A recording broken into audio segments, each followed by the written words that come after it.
bo'lishini ko'rmagan bo'lsangiz, hozir aniq shokka tushasiz. Narxidan oldin zalni bitta ko'ring.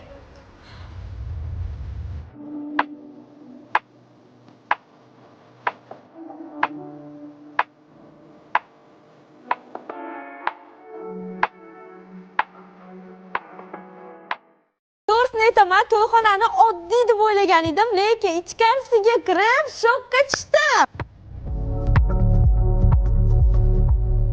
16 millionga aniq bunaqa to'yxona topa olmaysizlar. Bu summa ichiga nimalar kiradi? Kelinglar ko'rib chiqamiz.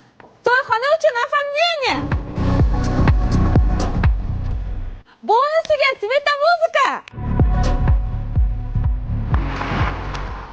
Onalar uchun ham ikkita gulni tekinga qo'shib berishar ekan.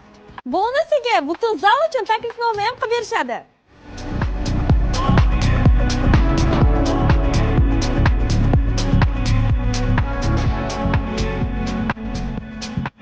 To'yxona haqida to'liq ma'lumot olish uchun ushbu raqamlarga murojaat qilasizlar.